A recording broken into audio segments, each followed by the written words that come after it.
O presidente Lula vai falar da participação brasileira na cúpula do G7 na França. O Brasil participou como convidado e mantém a coordenação com os membros do G7 sobre temas da agenda internacional de forma bilateral e também no âmbito do G20 e dos organismos internacionais em que o Brasil e os membros do grupo interagem. Esta reunião de 2026, que aconteceu em Evian-les-Bains, na França, foi a 10ª participação do Brasil e do presidente Lula em cúpulas do grupo. Já boa noite a todos. Eu queria rapidamente, antes que o presidente Lula use este púlpito e dê algumas informações, dizer que hoje, então, o presidente encerrou a participação na cúpula do G7 na cidade em frente aqui de Genebra, em Evian. Essa foi a 10ª vez que o presidente Lula participou em reuniões do G7. A primeira foi em 2003, a convite da França, o presidente era o Chirac, também foi na mesma cidade de Evian. E foi no início do seu primeiro mandato na presidência do Brasil. É importante ter em mente que os países do G7 concentram atualmente cerca de 29% do PIB mundial em termos nominais. A presidência francesa deste ano do G7 incluiu países, convidou países do sul global para essas discussões, que foram Brasil, Índia, Egito e Quênia, para justamente promover maior capacidade de articulação global e beneficiar-se do peso desses países, importantes países em desenvolvimento, nesse diálogo com os membros do G7. O Brasil, também como os outros países, pôde trazer, portanto, suas perspectivas para temas centrais de interesse dos países desenvolvidos e desses países em desenvolvimento. Os temas tratados foram o financiamento para o desenvolvimento, a segurança de crianças e adolescentes no ambiente digital, questões relativas à saúde. Nesse sentido, o presidente Lula participou das 3 sessões de debates com os membros do G7 e os países convidados. A primeira foi no dia de ontem, intitulada Construir Novas Parcerias e Reconstruir a Solidariedade Internacional. E o foco dessa sessão foi a cooperação entre os países, tendo o Brasil dado especial destaque à questão da cooperação para promover o desenvolvimento sustentável. A segunda sessão foi na manhã de hoje, sob o título Retomar um crescimento econômico equilibrado, compartilhado e sustentável em benefício de todos. E a discussão foi centrada em questões como fluxos comerciais de investimentos entre os países, com o Brasil, por meio do presidente Lula, destacando as questões crescente desigualdade e dentro dos países, desigualdade entre os países e dentro dos países, do endividamento dos países mais pobres e da preocupante tendência de redução dos recursos disponíveis para ajuda ao desenvolvimento. A última sessão foi a terceira, também realizada hoje, foi durante o período do almoço de trabalho sob o título Garantir a implantação segura, rápida e eficiente da inteligência artificial, na qual se discutiram, juntamente com empresas do setor de tecnologia, as promessas e os desafios da inteligência artificial. Nessa ocasião, nessa terceira sessão, durante o almoço, o presidente Lula destacou a necessidade de que o tema seja debatido e regulamentado em foros multilaterais, garantindo a participação não só dos países desenvolvidos, mas também do mundo em desenvolvimento num âmbito multilateral. No final da cúpula, os países do G7 emitiram 8 declarações negociadas entre o grupo. O Brasil endossou 3 dessas declarações negociadas no âmbito do grupo. A primeira, declaração sobre segurança no espaço digital para menores, na qual o presidente pôde oferecer sua perspectiva a partir dos recentes debates para aprovação do projeto de lei sobre o tema no Brasil. A segunda declaração foi declaração sobre a cooperação para o combate ao câncer. E a terceira, declaração sobre a cooperação internacional para o combate ao narcotráfico, tema prioritário para o governo brasileiro e de grande relevância para as relações dos países com seus vizinhos e parceiros internacionais. Bem, além dessa programação intensa do G7, o presidente Lula manteve reuniões bilaterais com um grande número de chefes de Estado.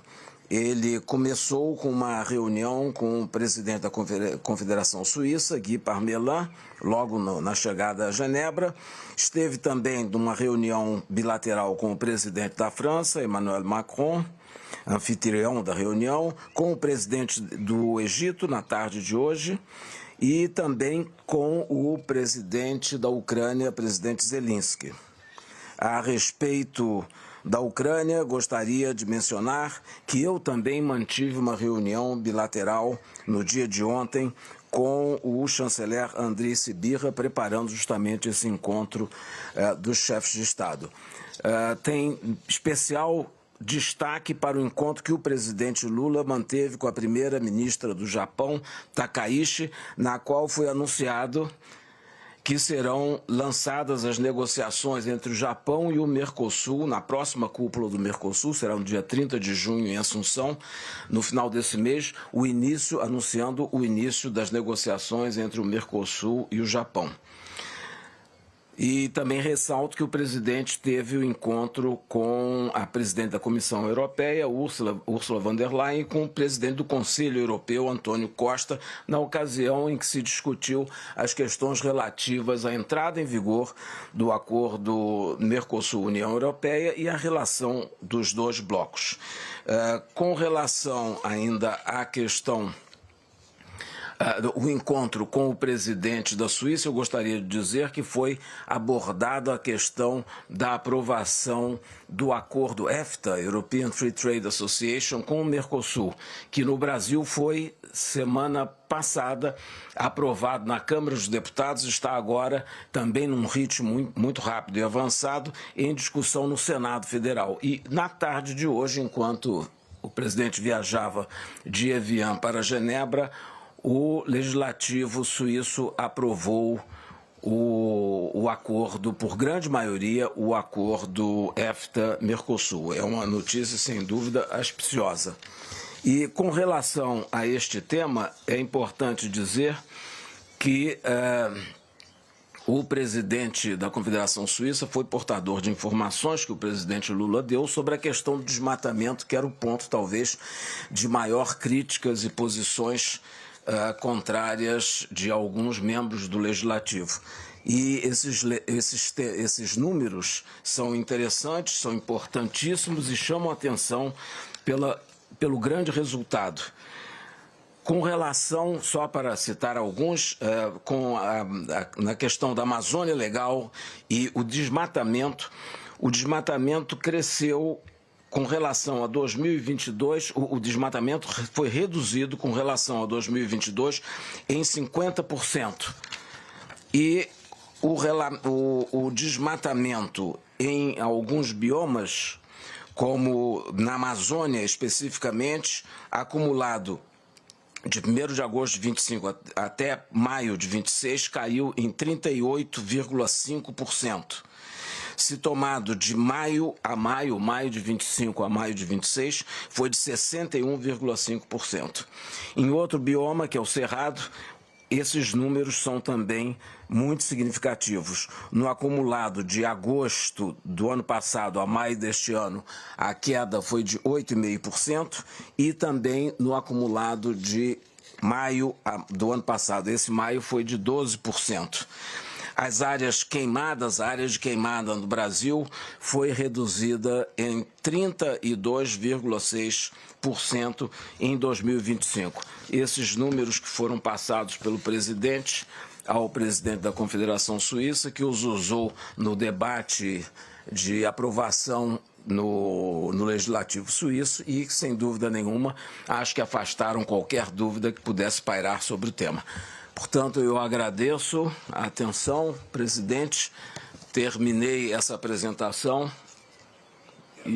e agora vamos dar a palavra ao diretor-geral da Polícia Federal, delegado Andrei Rodrigues, que acabou de manter também uma reunião importante. Muito obrigado. Obrigado, ministro. Boa tarde a todas, boa tarde a todos, senhor presidente.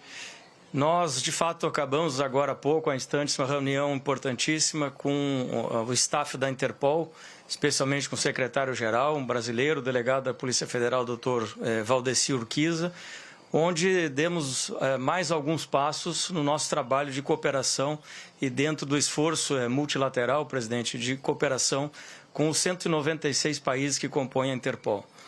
Concretamente, avançamos nas tratativas a respeito de uma coalizão, do lançamento de uma coalizão sul, ou seja, utilizando o escritório da Interpol para a América do Sul, na cidade de Buenos Aires, com a tecnologia, com base de dados, com o pessoal, com um projeto do Ministério da Justiça, coordenado pela Polícia Federal, onde nós vamos reunir os 12 países sul-americanos num grande esforço conjunto para o enfrentamento ao tráfico de drogas, tráfico de armas, crimes ambientais, enfim, todos aqueles delitos que nós pudermos fazer a investigação nesse esforço coletivo.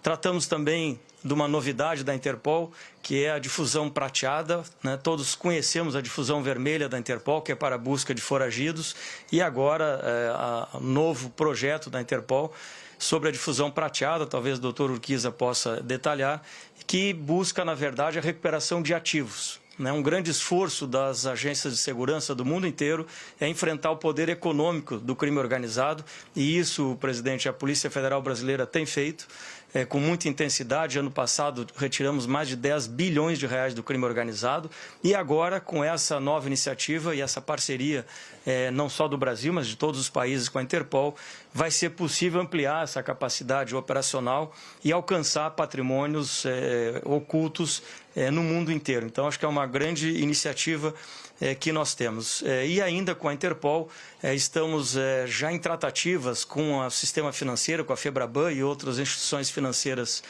brasileiras, para que nós coloquemos uma camada extra de cheque, de confiabilidade no sistema, permitindo que o sistema, enfim, as agências financeiras possam consultar as bases de dados da Polícia Federal, e aí queremos evoluir para também o acesso às bases de dados da Interpol, para que tenhamos mais confiabilidade ainda no nosso sistema financeiro e também de controle, de conhecer o cliente, com esse apoio, né, do Ministério da Justiça, da Polícia Federal e da Interpol.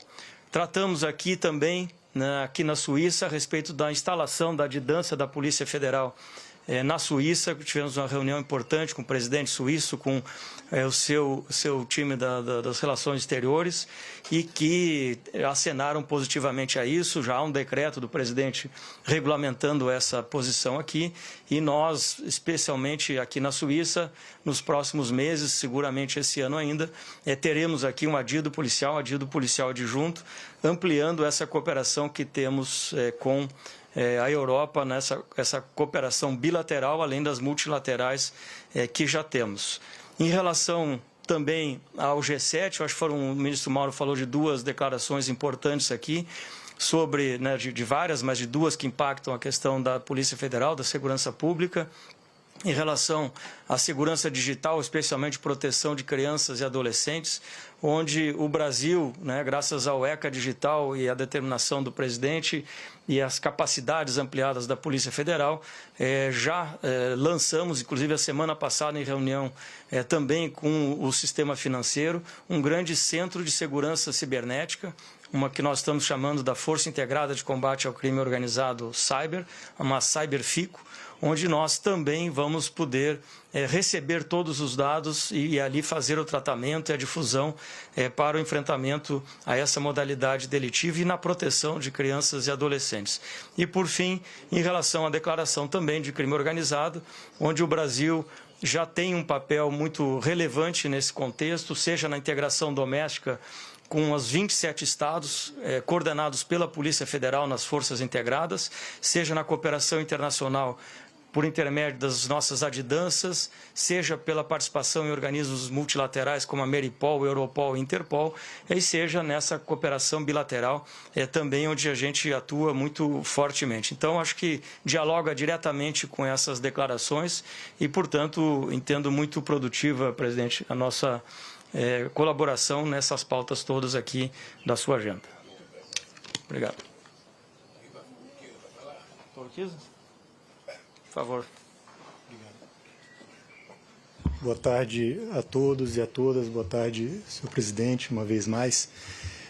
Tivemos uma reunião técnica sobre os trabalhos que estão sendo desenvolvidos pela Interpol de forma global no enfrentamento ao crime, mas especificamente sobre as ações concretas a serem desenvolvidas na América do Sul, com foco no combate ao crime organizado, especialmente o combate ao crime organizado transnacional. Estamos desenvolvendo, como o Dr. Andrei Rodrigues colocou, uma iniciativa, uma coalizão com a participação dos países da América do Sul, com o objetivo de gerar informações de inteligência que sirvam de apoio às atividades investigativas e de repressão ao crime organizado na região. Esse é um trabalho liderado pela Interpol em parceria com a Polícia Federal do Brasil e com o apoio financeiro e estratégico do Estado brasileiro. Discutimos também sobre a estratégia para o enfrentamento do fenômeno dos centros de fraude, que têm sido instalados em várias regiões do globo e que têm atacado as comunidades em todo o mundo e uma realidade também que tem atacado a sociedade brasileira. Centros estabelecidos em várias partes do mundo com o objetivo de realizar a prática de atividades fraudulentas e criminosas. Então, discutimos aqui como, em conjunto com a Polícia Federal, a Interpol vai atuar na identificação dessas organizações que atuam nesse tipo de delito e também no resgate de eventuais vítimas que trabalham, que são forçadas a trabalhar em um esquema de tráfico de pessoas, são forçadas a trabalhar nesses centros. Acredito que saímos daqui com ações concretas que vão ser desenvolvidas já nas próximas semanas e com certeza vão contribuir para o efetivo enfrentamento à criminalidade organizada transnacional. Obrigado.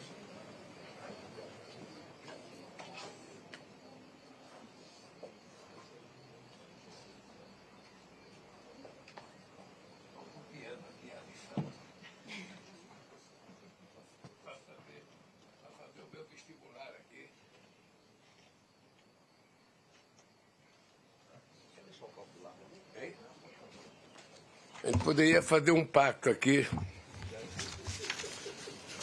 Ou vocês começam fazendo pergunta e eu começo falando.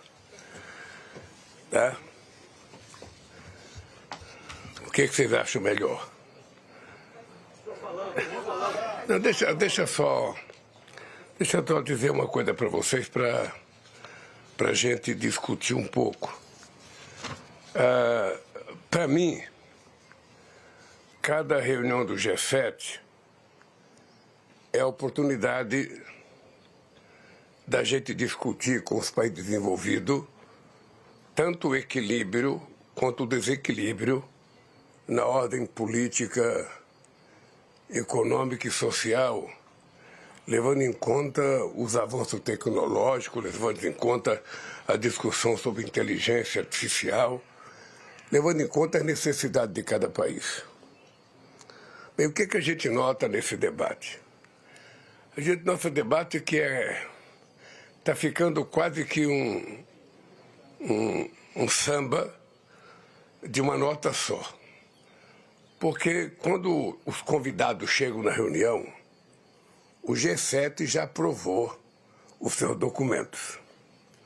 E muitas vezes o G7 gostaria que os países convidados, porque eles tratam assim, G7+, mais 4, mais 5. Dessa vez nós éramos em 4. Era a Índia, o Quênia, o Brasil e a Coreia do Sul. Éramos em 4. E nós concordamos em 3 documentos e não concordamos nos outros documentos. Porque o Brasil tem uma visão diferenciada.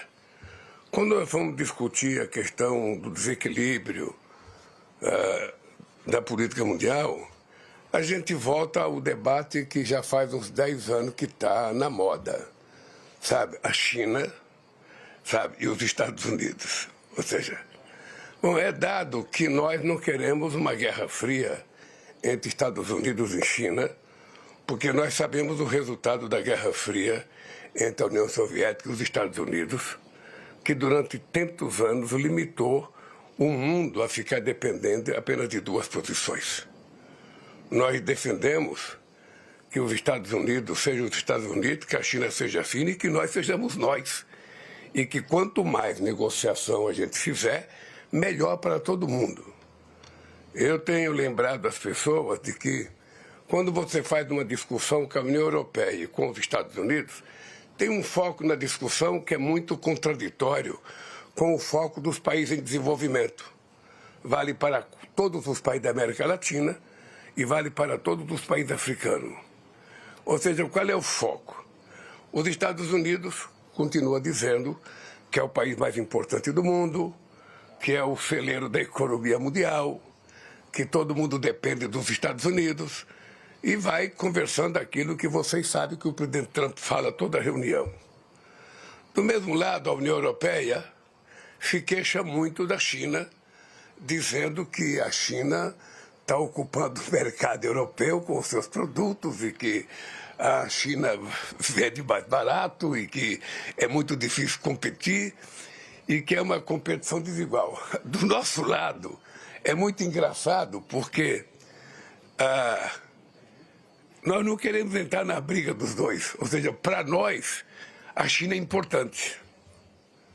Eu não tenho nenhuma queixa da China. O que eu tenho que dizer para vocês é que a balança comercial com o Brasil é 165 bilhões de dólares com superávit para o Brasil. E que a relação comercial do Brasil com os Estados Unidos o ano passado foi 80 bilhões, com 10 bilhões para o Brasil. Então, obviamente, que a China passa a ser um parceiro privilegiado para o Brasil, na medida em que ele importa mais e a gente tem mais superávit. A segunda coisa que eu faço questão de dizer, e eu digo em toda reunião, é que, durante muito tempo, depois da queda do Muro de Berlim, a União Europeia se voltou muito para o leste europeu, porque eles queriam ganhar aquele mercado que, teoricamente, estava subordinado à União Soviética. E era normal, porque a Alemanha tem quase que 70% de suas exportações para o leste europeu depois da queda do Muro de Berlim. E esquecer um pouco de fazer investimento na América Latina, esquecer um pouco de fazer investimento na África. O que aconteceu é que a China entrou. Eu disse ao presidente Trump de que faz muitos anos que o Brasil faz licitação internacional e os Estados Unidos não participam. A União Europeia não participa. Quem participa? A China. Essa é a vantagem que a China leva.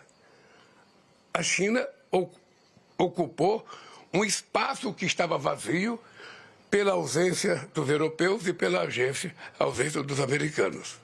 Então, eles não podem se queixar que a China está ocupando o espaço. O espaço estava vazio. Eu vou dar um exemplo para vocês. Quando eu deixei a presidência da República em 2010, o Brasil emplacava 3.600.000 carros por ano. Quando eu voltei em 2023, o Brasil emplacava 1.600.000 carros. Menos da metade do que a gente emplacava em 2010. E havia muitas décadas que não tinha investimento novo em inovação por parte da indústria automobilística, que eram 33 empresas que estavam no Brasil, a ponto da Ford ir embora do Brasil.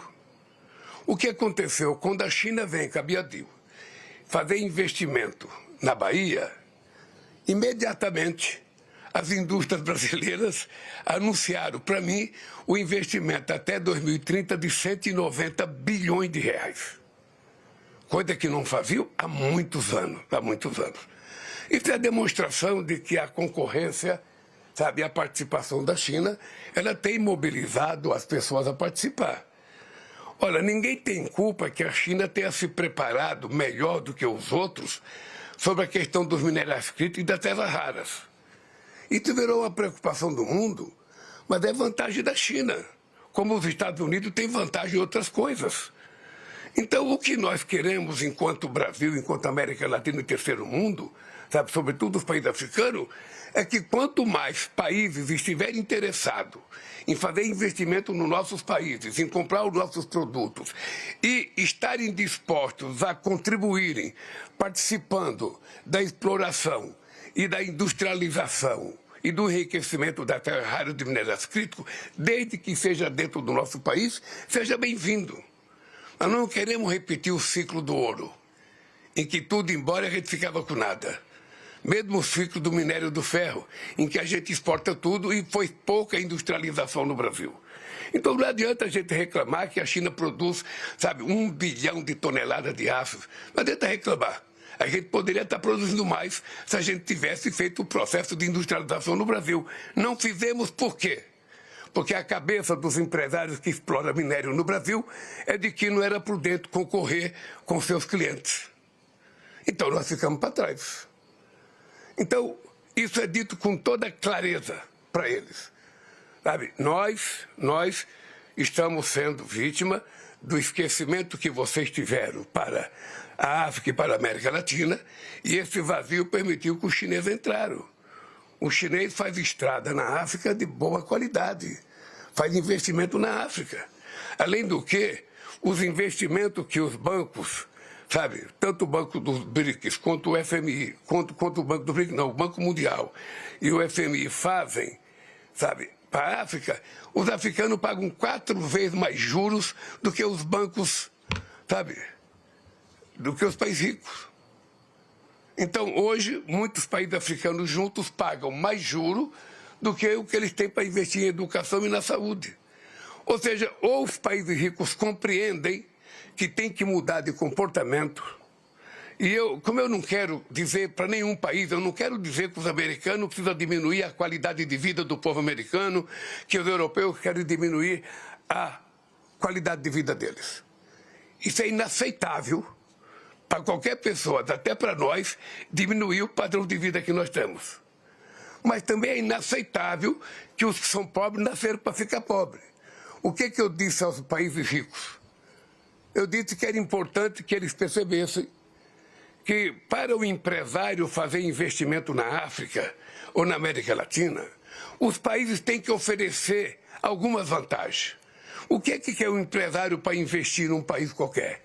Ele quer, primeiro, mercado para o seu produto.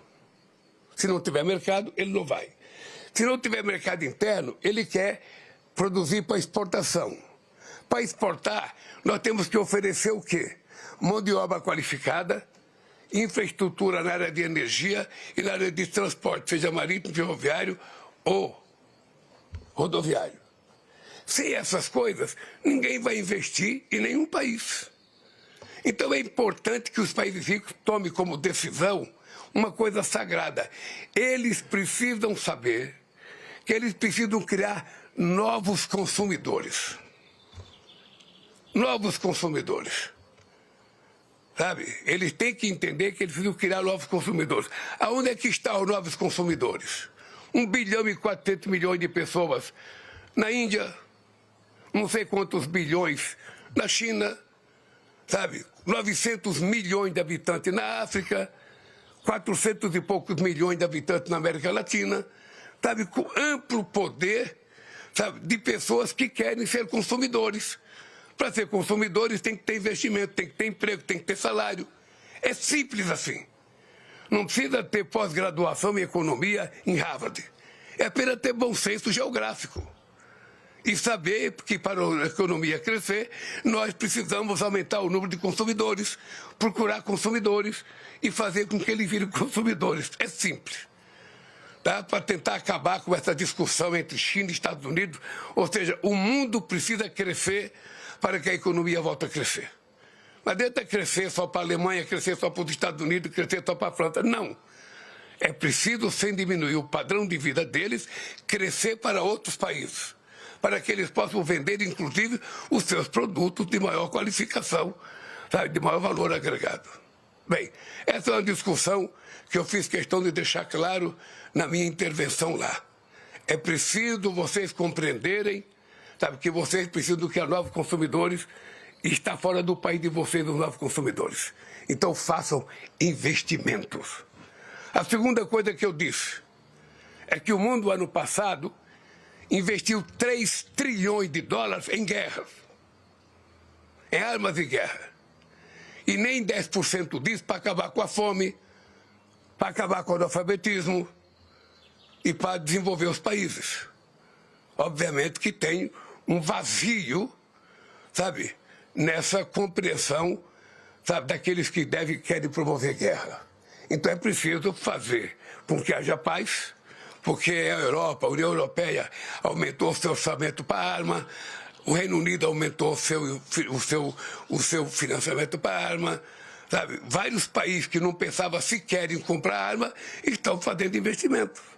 Coisa de 800 bilhões de euros. O primeiro-ministro alemão chegou a dizer que ele está gastando 15 bilhões de euros por ano com a guerra da Rússia e da Ucrânia.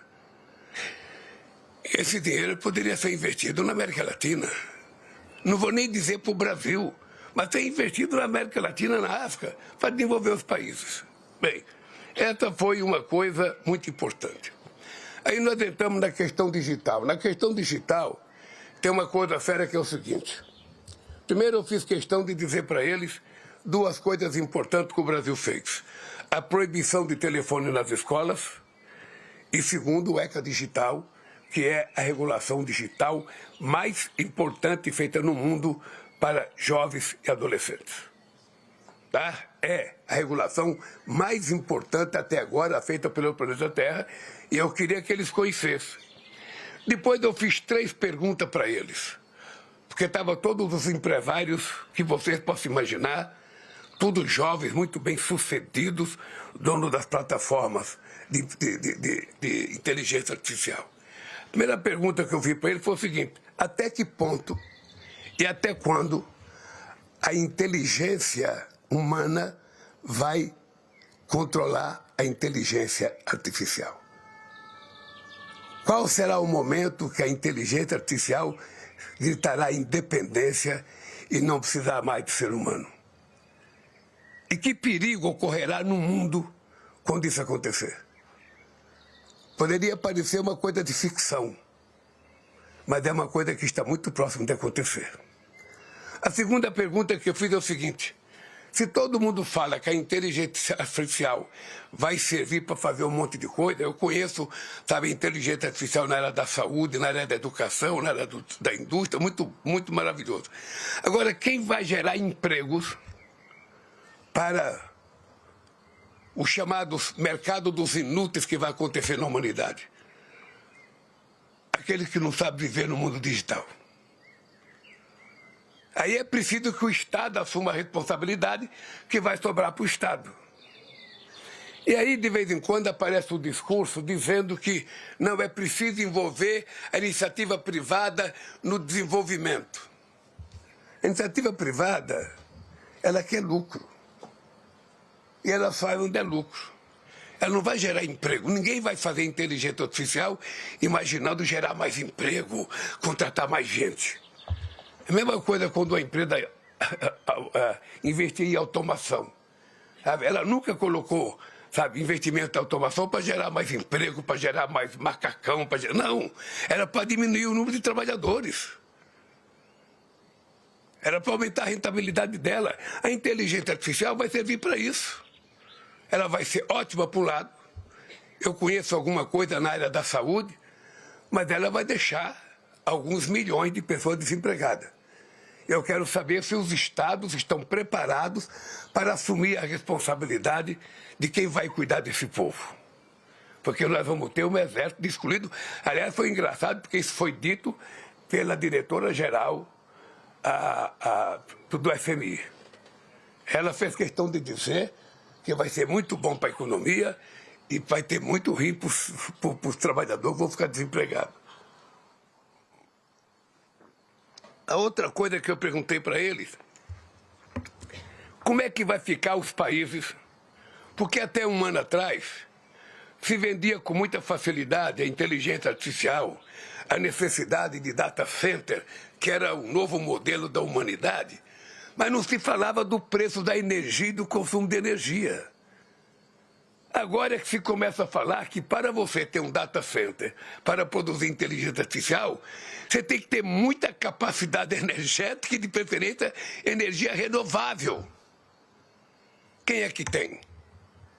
Alguns países ricos. E os países pobres? Não tem energia nem para o consumo caseiro.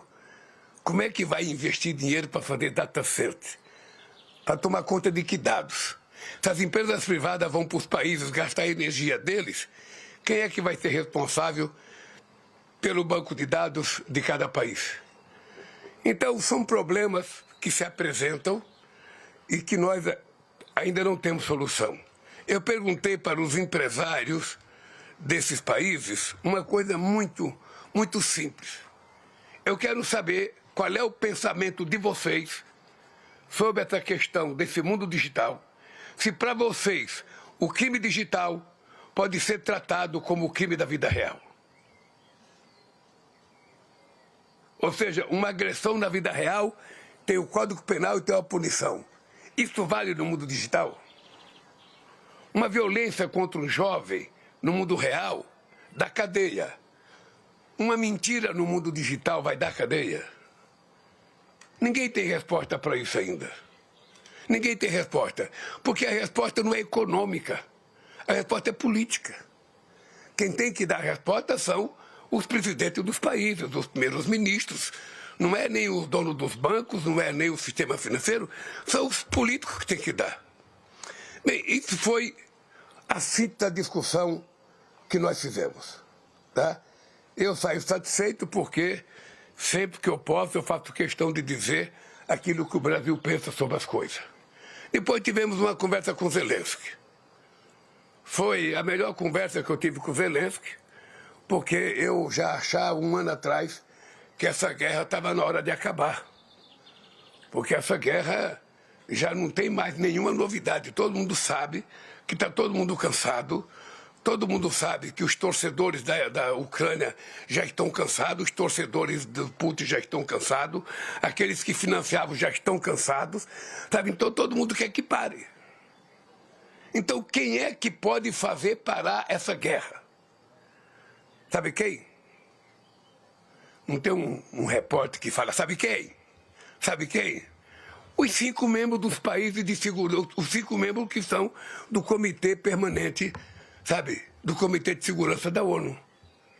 Exatamente, Putin, Xi Jinping, Trump, Reino Unido e França. São eles os donos da ONU. São eles que têm o poder de veto. São eles que podem tomar decisão para guerra ou para paz. Então, nessa conversa que eu tive com o Zelensky, eu disse para o Zelensky, olha, eu já fiz muitas propostas. Eu não sentia interesse do Zelensky, não sentia interesse do Putin, não sentia interesse do Xi Jinping, ou seja, era como se fosse uma guerra, sabe, que ninguém estava interessado. Agora o Zelensky quer a paz e está dizendo que quer um cessar-fogo sem colocar nenhum pedido extra, que é paz para poder discutir a paz. Ele quer um cessar-fogo para discutir a paz. Eu acho justo. Então, eu agora assumi o compromisso de outra vez fazer o que eu já fiz. Ligar para todos os membros do Conselho de Segurança, os 5 permanentes. Eu já falei com o Xi Jinping, eu já falei com o Putin, eu já falei com o Trump, eu já falei com o inglês e já falei com o francês. Vou voltar a falar outra vez. Eles são os responsáveis de garantir a paz ou a guerra entre Rússia e Ucrânia. Tem que dar um paradeiro. E somente eles podem dar. Bem, eu acho que foi uma reunião importante. Eu, pela primeira vez, senti o Zelensky com muita disposição de encontrar uma solução e naquilo que eu puder ajudar, eu vou ajudar. Dito isso, meus companheiros e companheiras, eu me coloco à disposição de vocês para perguntas suaves, lentas e gradual que vocês vão fazer para mim aqui, sabe? Estou tranquilo, de bom humor. O som não está funcionando. Acho que era melhor vir aqui na frente e fazer a pergunta. Oi, está funcionando. Sabe?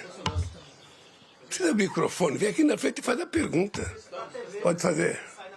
Ok. Boa tarde, presidente. Patrícia Nilsson, da TV Record. As imagens da cúpula mostraram ali encontros rápidos, também pouca interação entre o senhor e o presidente Donald Trump. Queria saber como foram esses encontros e se o senhor teve a oportunidade de falar sobre as tarifas impostas ao Brasil. Deixa uma coisa que você precisa compreender é que quando faz uma reunião do G7, do G20, dos BRICS, a gente não conversa com todos os presidentes a toda hora. Muitas vezes a gente não tem assunto para discutir toda hora. O que você consegue é fazer as bilaterais com quem você quer conversar. E eu não pedi bilateral para o Trump porque nós estamos em negociação. Eu acho que o que ele fez foi uma coisa desaforada para o Brasil. Ele sabe disso. É por isso que eu disse que ele ainda continua agindo como imperador. Nós estávamos fazendo acordo, o Mauro Vieira, sabe, e o meu ministro do Comércio estão tratando com o ministro do Comércio dele. Nós estamos negociando. Eu entreguei para ele um documento do crime organizado para mostrar que a nossa Polícia Federal está preparada para enfrentar o crime organizado. Disse para ele que se ele quiser combater o crime organizado, o Brasil está muito disposto, inclusive dizendo para ele que são eles que exportam contrabandeiro arma para o Brasil. Todas as armas que a Polícia Federal aprende no Brasil vêm de Miami. E que o estado de Delaware, nos Estados Unidos, faz lavagem de dinheiro de bandidos brasileiros. Entreguei por escrito, porque eu não quero só falar. Porque o presidente Trump, ele fala muito e ouve pouco. Então eu fiz questão de entregar para ele por escrito o que nós queremos para combater o crime organizado, o que nós queremos sobre a questão de terras raras e minerais críticos, o que nós queremos sobre a questão do comércio. Entreguei para ele, inclusive, um quarto documento. O acordo que nós fizemos com o Irã em 2010, entre Índia, entre Turquia e Brasil, que se eles tivessem feito o nosso acordo, não precisaria ter matado o Khamenei. Não precisaria ter bombardeado o Irã.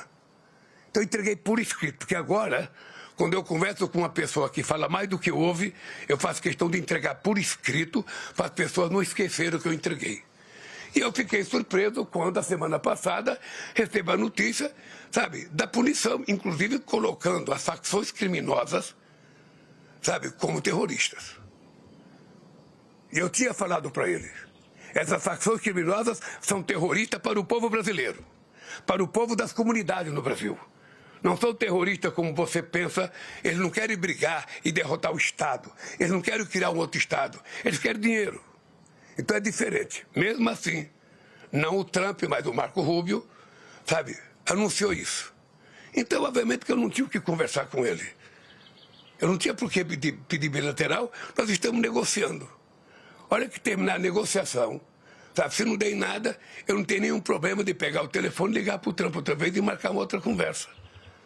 Eu nasci no mundo político negociando. Eu, desde muito cedo, a minha vida foi negociar com gente tão poderosa quanto ele. Eu era um simples metalúrgico de 23 anos de idade, negociando com a poderosa Volkswagen, com a poderosa Ford, com a poderosa General Motors, com a poderosa Mercedes-Benz. Sabe? Então eu aprendi a negociar. E tem uma relação de respeito entre os negociadores. A gente cumpre o rito de uma negociação, a gente não fica pegando de surpresa. Então, obviamente, sabe, que eu acredito na capacidade do Mauro, na capacidade do Márcio Rosa de fazer a negociação que estamos fazendo. E acredito na competência da Polícia Federal de fazer um trabalho mais perfeito ou tão perfeito quanto qualquer polícia do mundo para combater o crime organizado. Nós temos expertise nisso. E nós já aprovamos no Brasil a lei antifacção, aprovamos agora a lei contra o crime organizado, e se aprovar a PEC da segurança, nós vamos criar o Ministério da Segurança Pública nesse país. Porque para criar o ministério não basta uma sigla, é preciso dinheiro, é preciso mais policiais, mais inteligência, uma guarda nacional. E tudo isso nós vamos fazer na hora que aprovar a PEC da segurança para dar à União o direito de participar do combate, sabe, à bandidagem do Brasil. É isso que está dito e por isso eu fico na expectativa de que nós ainda vamos negociar, apesar, sabe, do rompante deles com relação ao Brasil. É isso.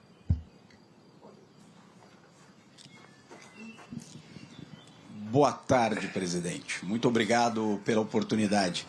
O presidente Trump acabou de dar uma entrevista lá no G7 e teve um outro rompante sobre o Brasil, falando das eleições no Brasil. Ele disse o seguinte: o país é um pouco complicado, se referindo ao Brasil, politicamente.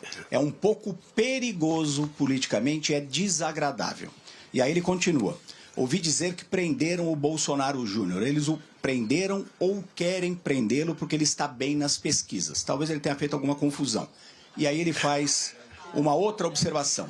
Eles jogam pesado, presidente. E ele fala das eleições, portanto fala disso, que o Brasil é politicamente perigoso.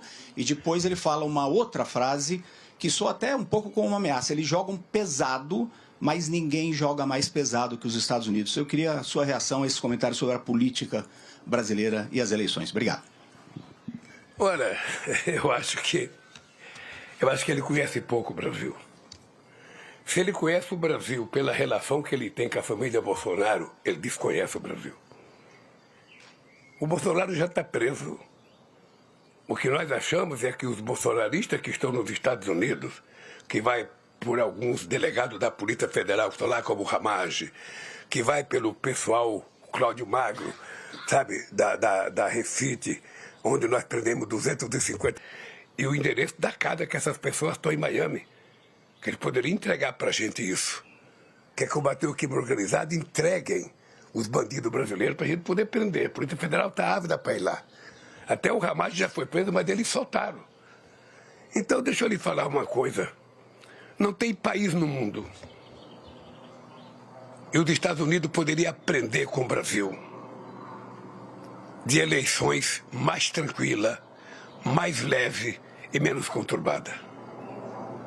Não tem país do mundo que tem um sistema de urna eletrônica como o nosso, em que 2 horas após terminar as eleições, a gente já sabe o resultado em 27 estados da federação, já sabe quem é o presidente eleito, quem são os governadores, quem são os senadores, quem são os deputados. A gente não fica como no século passado com voto no papel, uma lista com 500 nomes. A gente não fica. Então, se tem alguém que tem que aprender com as eleições civilizadas no Brasil, é o meu amigo Trump. Na próxima vez eu vou levar a urna eletrônica para mostrar para ele como é que ela funciona. Tá? E a urna eletrônica é tão séria que desde 1989 ela não tinha sido implantada ainda, mas desde aquela época, ou eu sou o primeiro ou sou o segundo. Mesmo quando eles eram governo, eu fui o primeiro.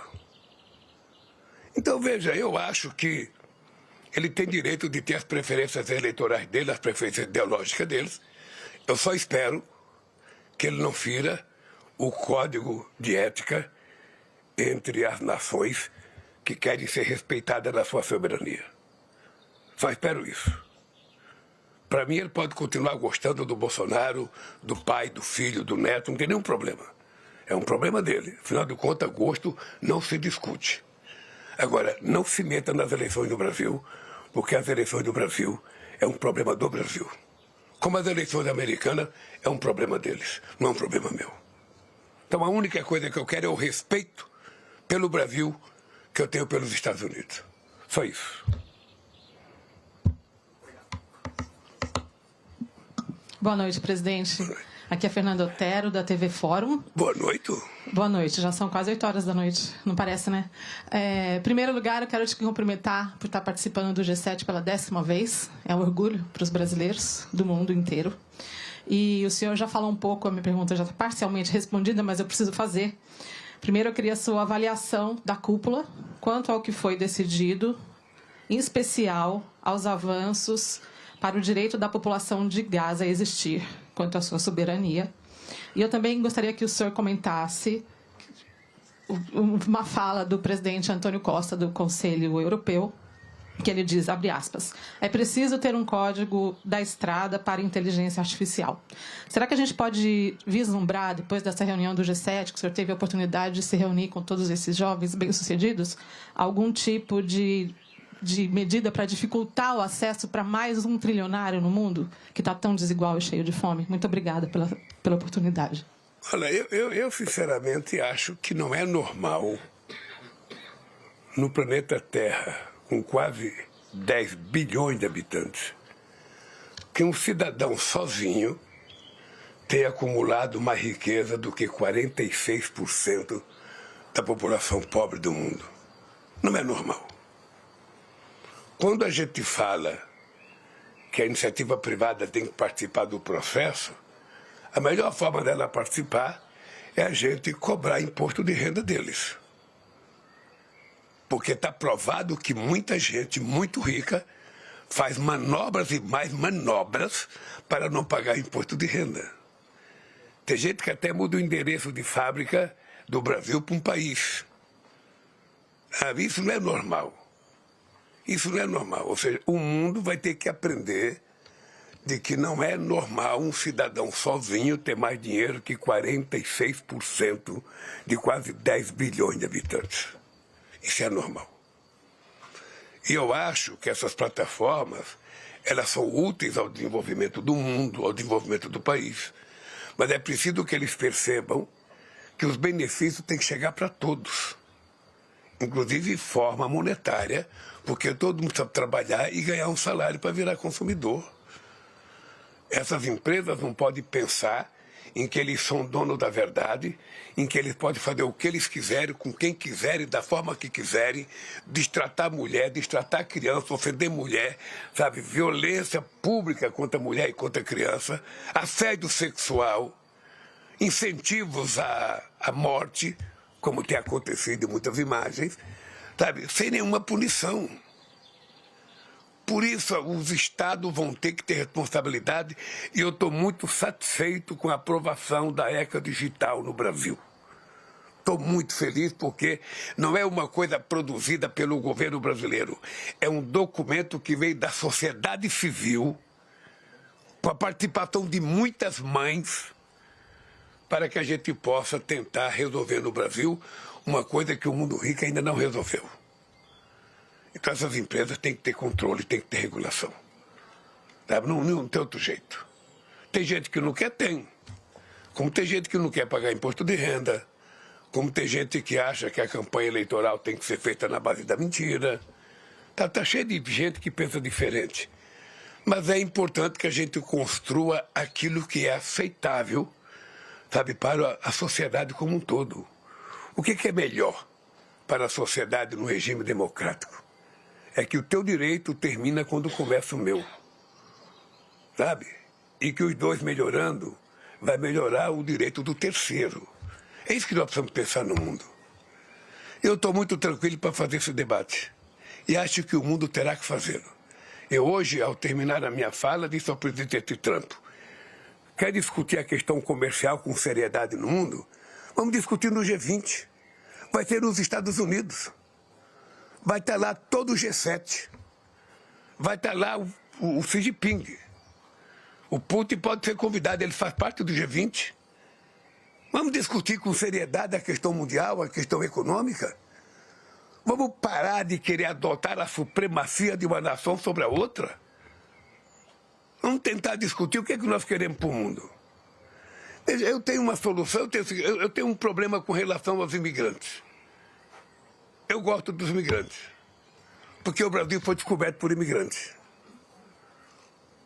Depois o Brasil teve mais imigrantes durante, 350 anos, com 5 milhões de negros, que não vieram por conta própria, mas terminaram sendo imigrantes que ajudaram o Brasil a ser o que nós somos. Só não eram imigrantes os nossos indígenas que estavam aí e que foram dizimados.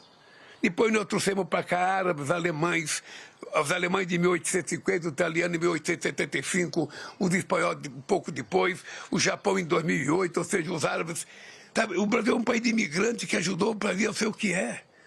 Por que nós vamos ser contra os imigrantes? Os imigrantes, normalmente, quando eles vão para um país, eles vão para fazer o trabalho pesado e muitas vezes o trabalho mais pesado do que o povo dos países não quer mais fazer. Então ninguém está prestando favor. As pessoas estão pagando pelas pessoas trabalharem e fazer um serviço que o povo daquele país não quer mais fazer. Não é isso? Eu, como tenho a ideia que eu acho que o mundo só vai melhorar quando não tiver mais empregada doméstica, cada um cuida da sua sujeira, cada um cuida do seu banheiro, cada um cuida da sua cama, da sua cozinha, do seu fogão, da sua pia. Quando a gente chegar nesse nível, o mundo está mais perfeito. A gente parar de achar que os outros têm que fazer as coisas pela gente. Então esse mundo está em discussão. O que eu tenho notado é que ele tem piorado, ele não tem melhorado. Você sabe da minha preocupação. Sabe? Eu acho que a internet é uma coisa fantástica, mas eu acho que tem muitos seres humanos virando algoritmo. Não é nós que estamos dominando os algoritmos, eles estão nos dominando. Então é preciso que a gente pense o que vai acontecer. Eu, como quero viver até 120 anos, tenho mais 40 anos. Mas vocês, teoricamente, têm muito mais do que eu. Então, quem sabe, vocês vão ter mais problemas do que eu daqui para frente, tá? Se você me permite, eu vou pegar meu aviãozinho e vou para Brasília, que eu estou querendo descansar um pouco, tá? Um abraço, gente. Muito obrigado.